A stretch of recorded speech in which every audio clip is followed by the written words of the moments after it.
We spend most of our time talking news, politics, and policy on Up and At 'Em, but not surprisingly, that's not what the majority of Americans are talking about. Our intrepid reporter, Siri Freeh, spends hours sifting through the landfill of American culture to bring you the top 5 trending topics on social media. Siri, what's trending?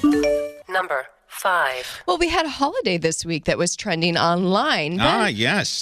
When was President's Day this week?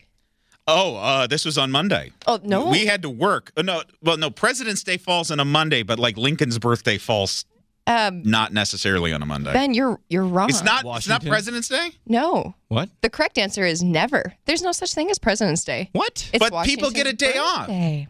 Oh, it's Washington's birthday. That is technically what it is listed as a federal holiday. There's no such thing as President's Day. You know, I've been celebrating nothing. I kept asking the question to myself, why in the hell would House of Cards, the show on Netflix about the Vice President of the United States, why would that come out on Valentine's Day?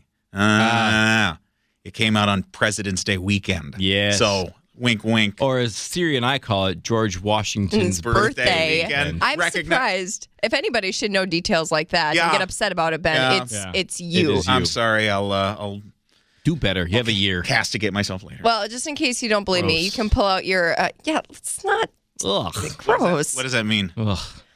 I don't know.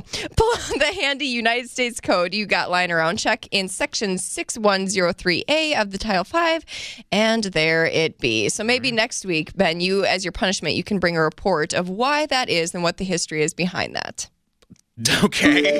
Got to do homework now. 4. Oh, you have time.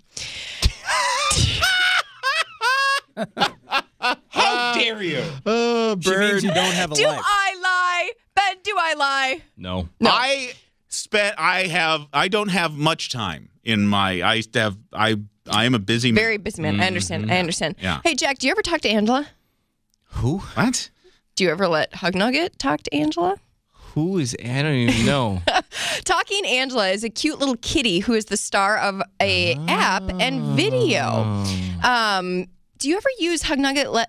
Do you ever let Hug Nugget use electronics like an iPad or your phone? Okay, Yes. so there's a lot of different little apps. There's a lot of different apps. One of them is called what? She has a drill press of her own. One of them is called Talking Angela, is this app. Now, parents are rushing to confiscate their children's iPad this week after seeing a hotly shared story on social media. Making the rounds on Twitter and Facebook, the message read, warning to all parents with children that have electronic devices. There is a site called Talking Angela. This site asks kids questions like their names, where they go to school, and also Their social security numbers. What are your parents' banking routing numbers?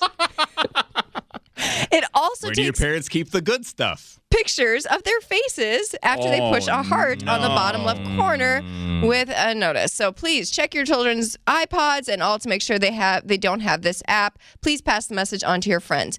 Now, if you saw this kind of a message passed around on Facebook, Jack, all in caps, what would be your first thought? All in caps? Fake. Check on Snopes.com first. Yeah, because if it was really that going on, then it would probably be on CNN or some national news source. Like, watch out for this. CNN doesn't really have a higher news content than Facebook. Save me the trouble of emailing you this article that says it's a hoax. Exactly. Well, here's the thing. How do you know it's a hoax? One, it's all in caps. That's a dead giveaway. And if it's going to extremes to make a point, it's probably not credible. I get tired of when people put this stuff out there. My real question, though, isn't why people fall for this and continue to share it. It's who has the time to start it? I don't know. And why? I don't get it. We should start one. We should start a phony thing on Facebook. See what happens. Siri Freeh to be replaced on Up and At 'Em. Bad idea? Bad idea. There was a morning show in some other market that put up a fake a picture story with the clear intent of getting it to go viral. Right. It was clearly just an attempt to go viral, and it did. You know, it spread around Facebook. I saw it posted 3 or 4 times. A few days later, they had to admit that they made the entire thing up. Yeah, we're going to go viral through quality programming. Okay, That's the great. most boring way to go viral. That's Number the way 3. So anyway, all right. So speaking of people who have too much time on their hands and are entertained by people who will fall for anything or literally on something in particular. I don't know. I think Jimmy Fallon's doing a pretty good job on The Tonight Show. Yeah. That's not it. Oh. A dad was waiting to pick up his kids from school one day when he realized he had a front row viewing of an icy patch on the sidewalk the kids were wiping out on left and right. Oh, dear. Monster. Perhaps a responsible adult would have gone out there to warn the unsuspecting victims. Put down some ice melt. So what did he do Hey, instead? go around it. He pulled out his camera and started to videotape with commentary and comedic interpretations of each fall. It's a 6-minute video. It's hilarious, though. Was he making like the Flintstones? Whoop, boink. Well, he just Hanna-Barbera music. Here it comes, here it comes. And then at one point he even said, I'm not laughing at you, I'm laughing with you. That was a lie. He was laughing at them. Completely. His daughter got into the car and then they both start going at it until his daughter finally admitted, Dad, we're kind of bad people. Wow, yeah, when your kids are telling you you're doing something morally wrong. Right. There's something wrong here. That's funny. That's bad. Number 2. Now, in America, we're known for our annual drinking games. We drink during the Oscars, during presidential debates, our favorite TV shows. But thanks to social media, another drinking game is picking up overseas. And the people seem to be taking it way too far. The game is called neknominate. Neknominate?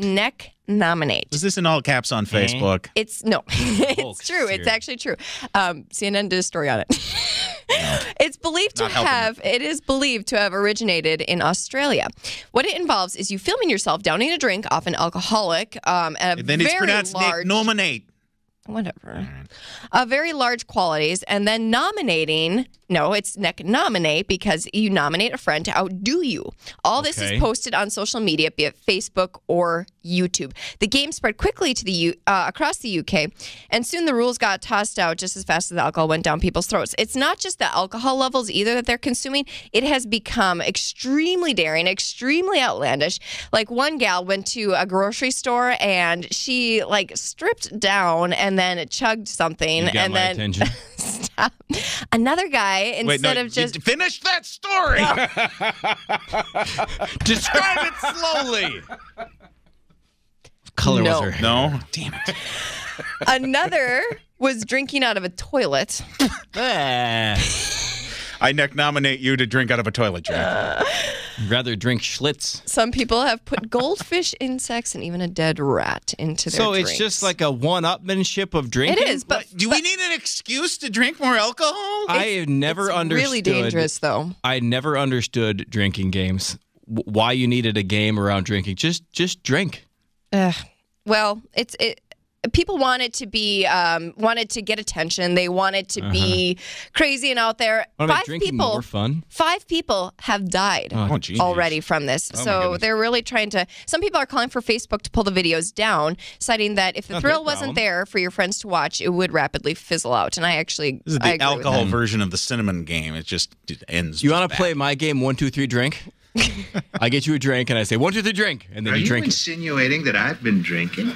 That doesn't sound like a very fun game. 1, 2, 3 drink. Well, people are dumb. They will find a way to kill themselves. Probably going to be this like you said, the cinnamon game, where there's more media hype than there is actual events occurring. Well, that's what I was worried about. Is this drink right? Yeah. Is this more knockout game or cinnamon game? Cinnamon game at least was real. No, this is real. Right. Okay. This is very, very real. Okay.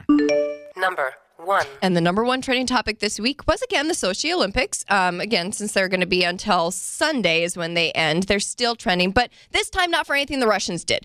First, the internet was abuzz about Team USA skier Bodie Miller on Sunday night in the emotional interview that followed his bronze medal winning. But it was the Canadians whose outcry drowned out the Americans on that topic, perhaps in an attempt to beat them at something. Outrage emerged following the exciting news that Merrill Davis and Charlie White won the first ever U.S. gold in Olympic ice dancing. Merrill Davis, or is that the woman? I can't. That's the woman. Okay, she looks like a Disney princess. Yeah, that's also been going viral online. She's a gorgeous woman, but the rumor that was going around before the Olympics started was that there was a shenanigans afoot Huh? Tomfoolery? Tomfoolery. Before that, the judges agreed that they would allow the United States to get their first ice dancing gold, because we've been so desperate for one.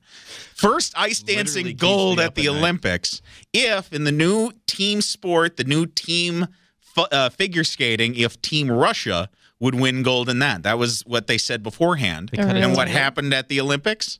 Russia won the team medal in figure skating, and the United States won their first goal in ice dancing. So now you might say that's evidence that something tricky happened. Okay. But it may just be that the Russians are the best team in figure skating, and that the United States just happen to be better at ice dancing than Canada. Well, I'm going to apparently check InfoWars for Canadians, more information on this. Canadians would disagree with you. One Toronto Star journalist wrote a piece entitled "Ice Dancing: A Tawdry Whore of a Sport." What? Wow. Such language. And I missed it. She went on to write, the villainy, is that even a word, of ice dancing knows no bounds. If the fix is not in against Tessa Virtue and Scott Moore, I'm the Princess of Wales. That's how they do it in this sleazy game. Wow. I thought it was just people dancing around on the ice. Something called a twizzle. That is the most interesting thing I've heard about the Olympics since they started. Absolutely. Yeah. If there's outright corruption in ice dancing, bring it on, because let's go. I want to watch I'd rather hear that than how many twizzles these two did. Well, given the stereotype, I'm sure Did you watch any of the ice dancing, Siri? No. Okay, because I don't know, because you have a background in dance. I do, yes. So I was just... I enjoy it. I just don't have a TV, so I didn't watch it. Oh, okay. No, You're so poor. I'm so poor. Look at Siri. She's I know. getting poor. $40 a month on I am food. just struggling in life, apparently, to make it. Well, anyway, given the stereotype, I'm sure the Canadians will soon be showering with apologies to patch up this right quick, eh? No, we've got today. We've got the United States and Canada playing in the women's hockey semifinal, and then we've got the United States and Canada playing in the semifinal for the men's hockey tournament. There is no love lost between the United States and Canada. We are as close to war as we've ever been. Jeez. Wow. Watch out for those shifty maple syrup hustling. Nervous now about living in Minnesota. They act so friendly, but they'll get you. We come to border take over, wars. Siri, thank you so much for letting us know what's trending online. my pleasure. Sorry. We're sorry. We're going to take you over now. So sorry for corrupting your ice dancing there. Siri, you have a weekend show. Yes. Here on It's Twin super Cities good. News Talk from noon to 2, Saturdays with Siri. What's on tap for that? Yes, we have a baker named Klecko. He's the CEO of St. Agnes Baking Co. Super interesting guy. He has this big old tattoo of Reagan on one arm. Oh. He actually baked the bread for Gorbachev and Reagan when they came and broke peace bread. So he's got some really great stories, really interesting stuff to share. This bread needs more salt, Talks. History. New 80s joke. What else? We also have athletes from Crashed Ice, Red Bull sweet. Crashed Ice. They're going to be talking. They're doing that again in St. Paul. Yep. And then we're also going to be talking ice fishing with Colt Ringer. Oh, Ben. spectacular. Yeah. I would like some salt, too. Saturdays with Siri. Saturdays from noon to 2 here on Twin Cities News Talk.